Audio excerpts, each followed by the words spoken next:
Bonjour, bonsoir.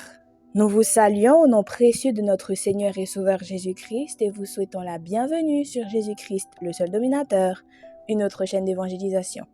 N'oubliez pas de vous abonner, d'aimer et de partager pour que l'évangile aille le plus loin possible. Vous êtes actuellement à l'écoute de la méditation du jour. Et aujourd'hui, notre méditation a pour titre « La nouvelle création en Jésus ». La nouvelle création en Jésus. 2 Corinthiens chapitre 5 au verset 17 nous dit « Si quelqu'un est en Christ, il est une nouvelle créature. » 2 Corinthiens 5, 17. Complétez la phrase suivante.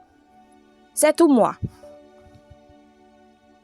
D'être toujours en retard, de ne pas persévérer dans un régime, de mettre les pieds dans le plat, de piquer une colère, d'être triste. Jérémie l'explique ainsi.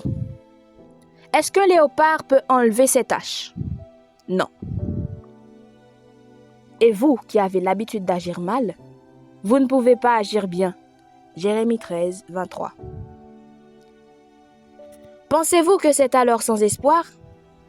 La réponse est non, car la puissance de Dieu entre en action. La Bible dit, si quelqu'un est en Christ, il est une nouvelle créature.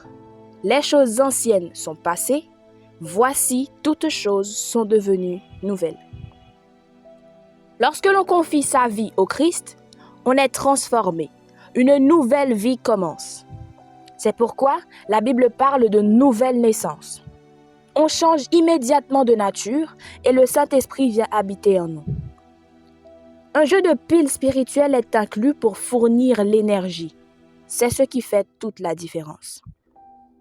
Tout comme la première naissance marque le début de la vie biologique, la nouvelle marque celui de la vie nouvelle en Christ.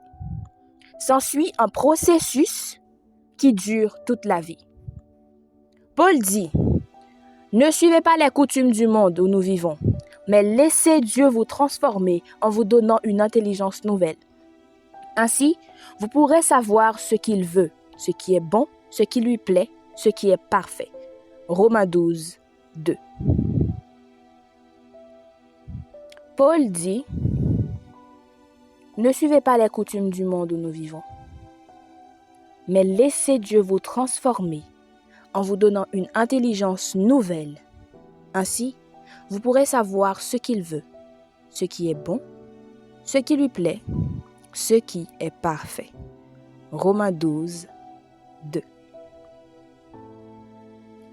Aujourd'hui, notre verset à mémoriser se situe dans le livre de Jean, chapitre 1er, verset 12. Jean 1er, verset 12. « Mais à tous ceux qui l'ont reçu,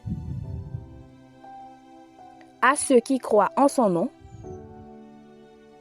elle a donné le pouvoir de devenir enfants de Dieu. » Jean 1er, verset 12.